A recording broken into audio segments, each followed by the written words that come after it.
Hey guys, so how are you? Um, I'm doing okay.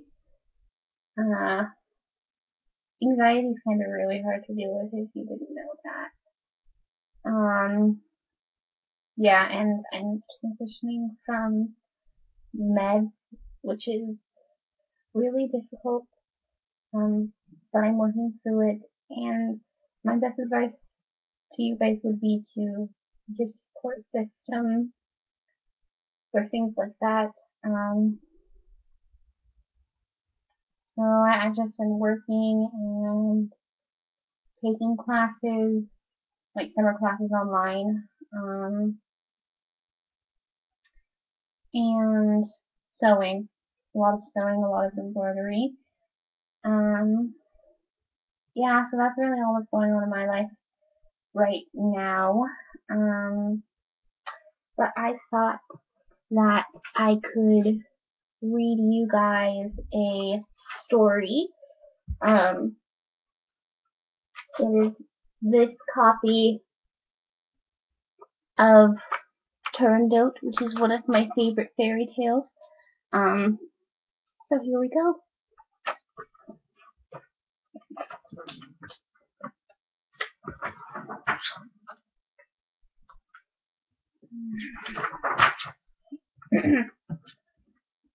In the city of Peking, China, there was a princess named Turandot, who was famed for her beauty and many talents.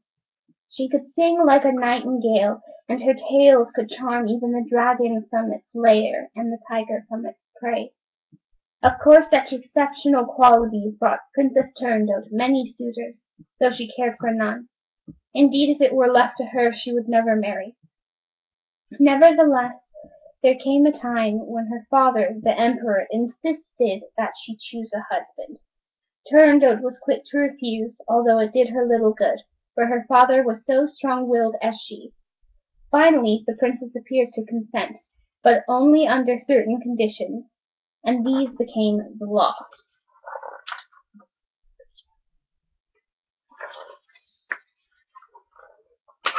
From that day forward, if a suitor wished to make Turandot his bride, he had first to strike the great bronze gong standing in the public square. Then 3 riddles of Turandot's making would be posed to him. If he answered all 3 correctly, he would win her. If he failed, he must forfeit his life. Turandot was convinced that the harsh law would keep suitors away, yet it did not. To her great surprise, there were many young men willing to gamble their proud heads for a challenge. Their eagerness for the contest filled Turandot with contempt. She grew cold and her heart hardened against them, believing that they were desperate young men after not love or even her kingdom, but the sheer thrill of risking all for some impossible goal. In an effort to further discourage them, Turandot ordered that the head of each executed suitor be placed on view for everyone to see and be warned. Soon along the high wall of the palace there was evidence of the many suitors who had failed. No doubt this dismal display struck terror in the hearts of some, yet year after year still more suitors came.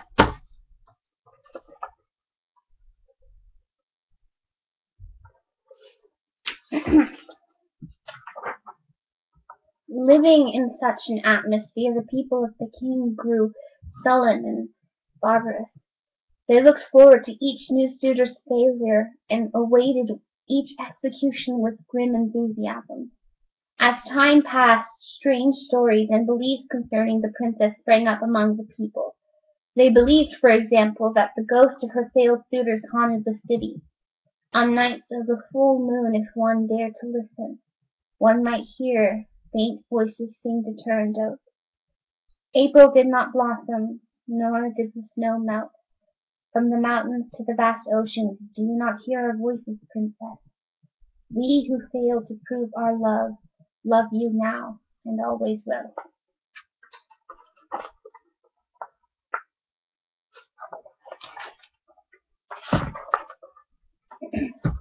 One evening the sound of trumpets echoed within the public square, and a shiver of excitement struck the circle of people outside the palace gates. waiting to hear whether there would be a wedding or an execution. Just then the imperial mandarin appeared. "People of Peking," he called out, "the Persian prince has attempted to answer Princess Turandot's 3 riddles, but fortune was against him. Tonight he shall die. This is the law." As the mandarin finished speaking, the crowd surged forward shouting, "Sharpen the axe." The imperial mandarin drew back, appalled. At that moment the palace gates opened wide, and the imperial guard marched out to push back the crowd.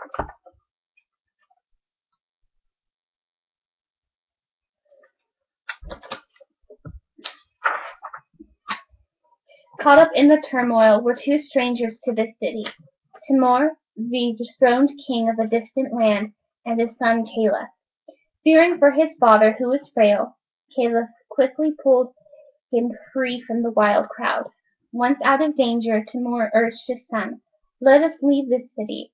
I fear no good will come of staying." "But what is happening?" inquired Caliph. "Never mind, only let's—" Suddenly Timur was interrupted by sounds of gongs, trumpets, and chimes. Silence fell in the public square. At the same time a cool wind swept through the city, and the fog began to lift. As the sky cleared, the full moon was revealed in all her luminous splendor.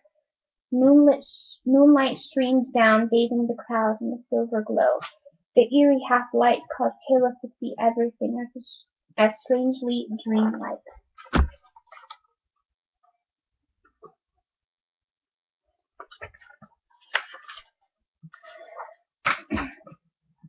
Presently the palace gates opened again. Slowly mandarins, priests, and the executioner with his attendants filed out into the dimly lit square. At last the Persian prince stepped out to follow. When the crowd saw him, they began to shout, but the prince looked neither right nor left, and said he seemed like a sleepwalker, totally lost to those around him.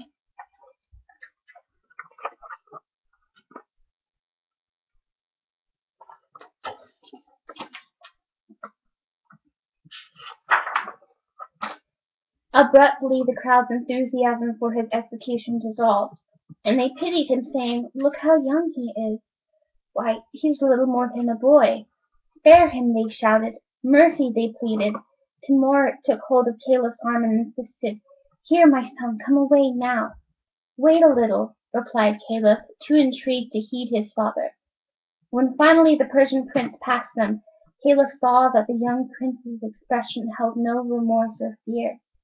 His step was sure, his head was held high, and his dark eyes were aglow. Continuing to call for mercy, the crowd hurried in pursuit of the procession.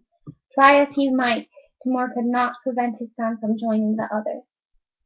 "What sort of creature is this Princess Turandot that suitors gladly go to their death for her?" Caliph asked his father as they walked. The man who had been following along behind them answered, "Some say it is the princess who should be pitied. But you must be strangers, for I have lived here all my life, and I have never seen either of you before." "Yes, you are right," replied Caliph. "What do you know of these events?" The man explained the rules of the competition, and then added, "It is a strange tale that some tell about her. You see, there are some among us who are filled with superstition. It is whispered that Turandot is under a spell. Some believe that on a whim the moon goddess froze the princess's heart. One day, they hope, the fire of love will thaw this ice princess. But I doubt that will ever happen."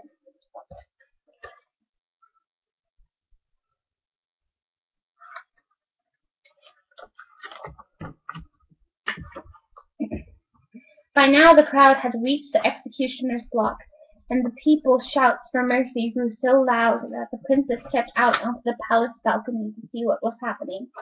Her cool, regal beauty stunned the shouting crowd, and they lowered their eyes and fell silent.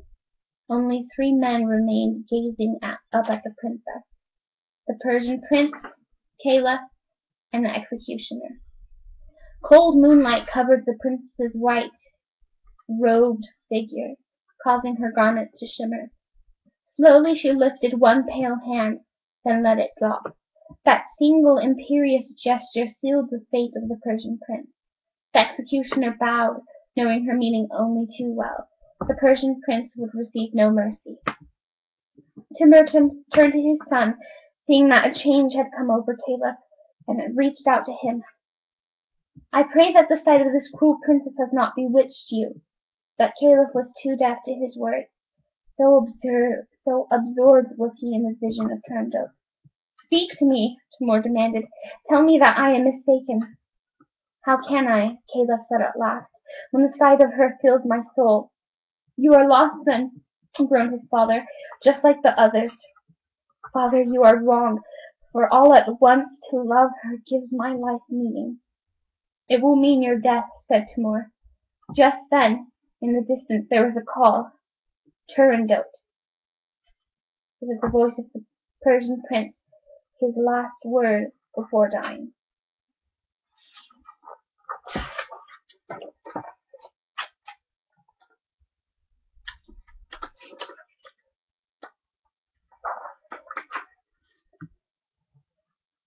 "Would you die like him?" asked Timur. "I will succeed, father." With that, Caliph pulled free of Timur's hand and ran for the bronze gong, determined to summon the princess. Suddenly 3 figures sprang upon his path and barred his way. They were Ping, Pang, and Pong, 3 ministers of Turandot.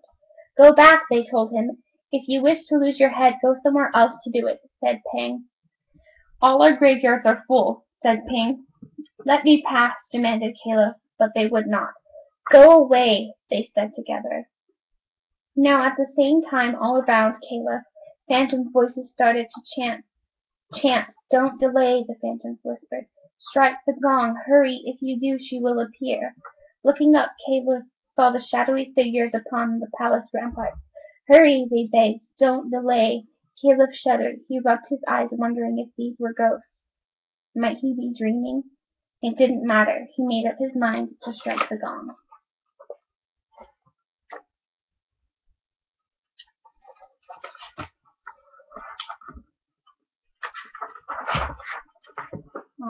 In one bold move he broke away from the ministers and ran. Reaching the bronze gong, he took up the mallet and broke the silence, striking the gong 3 times.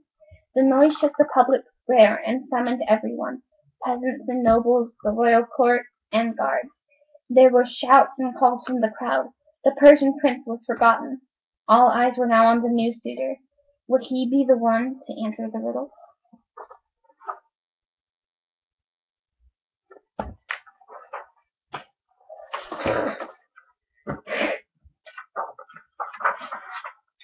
The doors of the palace opened, and the imperial guard came out to escort Caliph. Quickly he was ushered into a magnificent hall, where the princess and her father awaited him.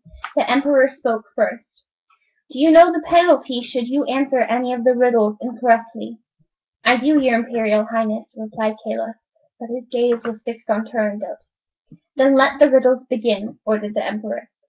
Refusing to meet his eyes, Turandot stepped forward and said, "The riddles are 3. Death is the result." Caliph shook his head, saying, "The riddles are 3. Life is the result."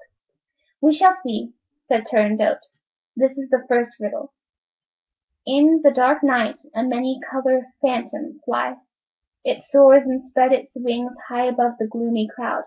People call to it asking, begging favors. At dawn the phantom vanishes, yet it is born again in each heart when darkness falls, and so it goes. Every night it soars anew, every day it dies. What is it?" "It is hope, for hope never vanishes for long. It will return," said Caliph.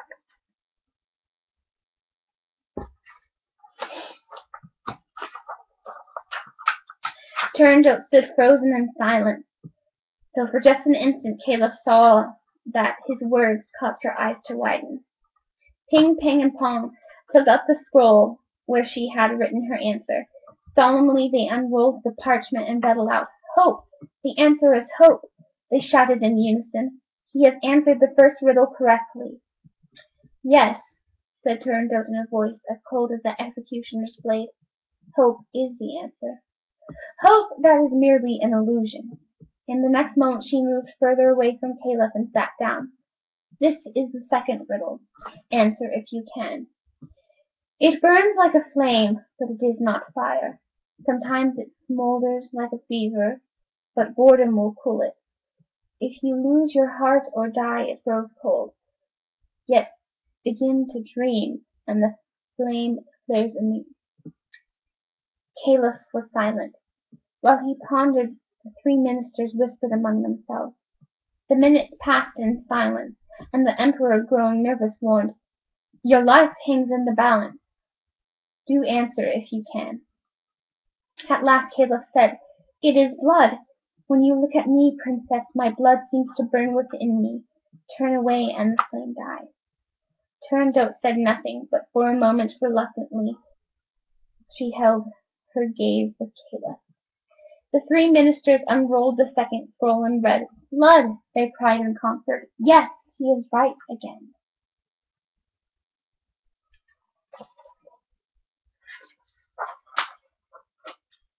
"Silence!" snapped Turandot as she got up to face Caliph. Slowly she walked towards him, saying, "Here is the third and last riddle. What is ice that gives you fire, that your fire turns colder still? It is pearly white and black as night. If it welcomes you, you are its slave or king. Name this thing or die." At the nearness of her, Caliph dropped to his knees.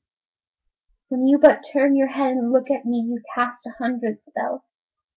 "You are stalling with flattery, stranger. You don't have the answer," Turandot concluded. "You're lost. Admit it. Ice that can create fire. What is it, or be done?" Jumping to his feet, Caliph answered, "The answer is Turandot." The three ministers unrolled the last scroll. "Yes, he is right. He has won the challenge," they shouted. Turandot ran to her father's side. "Sweet father, don't throw away your only child into the arms of this stranger." The emperor shook his head. "The law is sacred, daughter."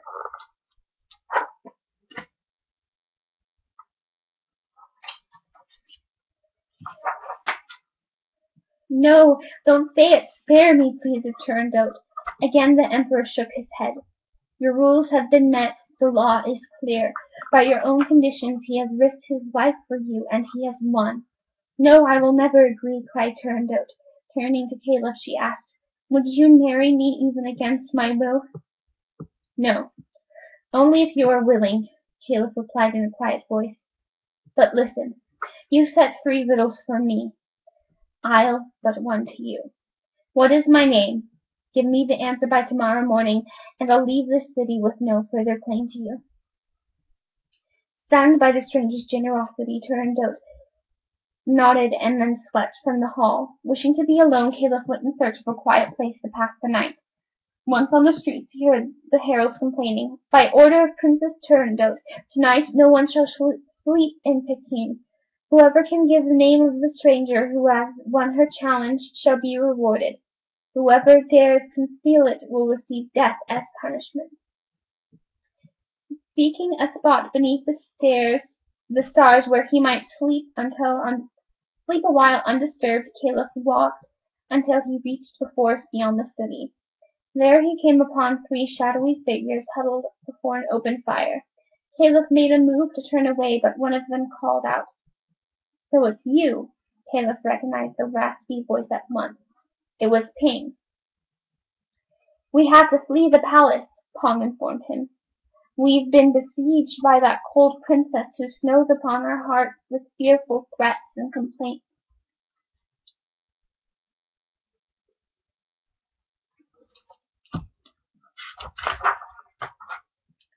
"While you are out here contemplating the stars," Pang chimed in, "we've been tossing the bones of our ancestral dragons in hope of discovering your name."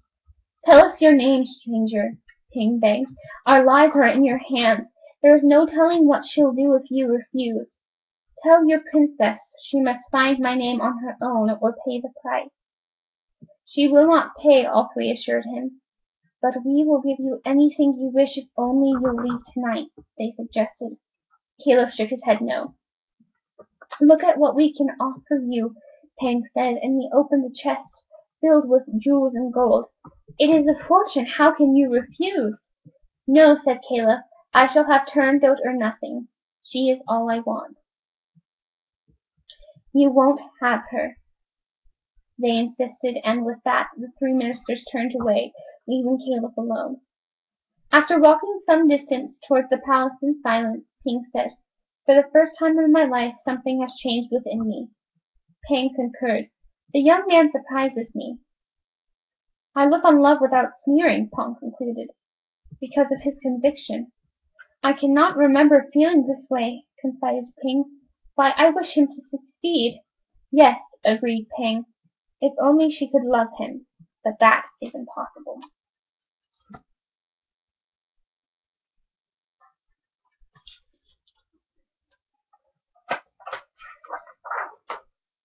The next morning at dawn, Caliph returned to the palace. Princess of Ice, he called, come down from your pedestal.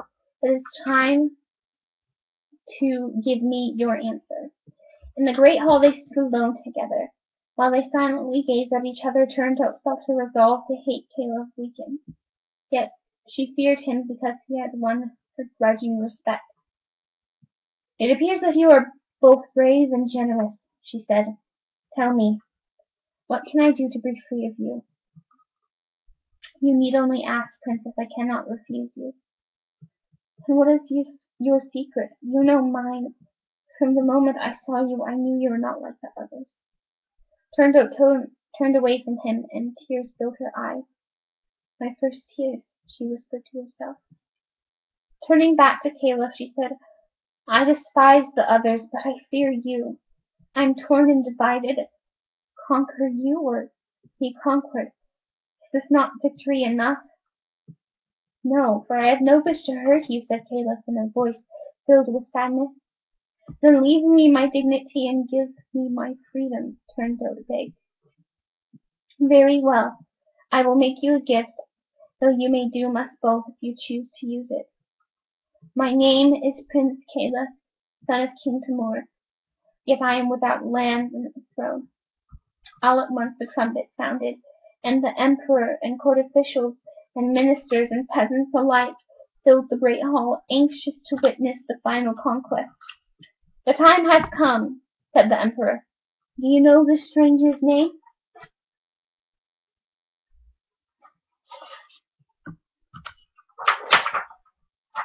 Yes, father, Turandot began. I do. And turning to look into Caliph's eyes, she said, His name is Love. Caliph ran to Turandot and embraced her. Together we'll bring an end to fear, and love will be the only law of the land, she promised him. There were cheers from the crowd and sighs of relief from the ministers. Love has made the tiger and the dragon come to rest side by side in harmony, said the emperor. A wedding celebration was ordered by the emperor, and Pang, Pang, and Pong hurried to arrange the ceremony. Soon all of Peking looked like a magic forest with flowering trees and exotic shrubs. On top of the palace, temples and roofs and gatehouses, vivid scarlet banners danced in the breeze. At dusk, crimson lanterns lit the handsome painted pavilions and ornate arches, and rose petals were showered over the streets of the city.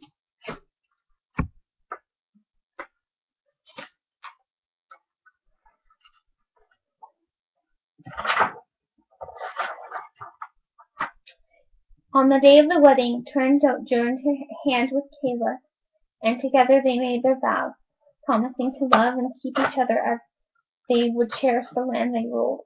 In the years that followed, the land held the weight of their love as a tree blossoms and bears fruit. Surrounded by such newfound love, the people flourished, knowing peace as never before.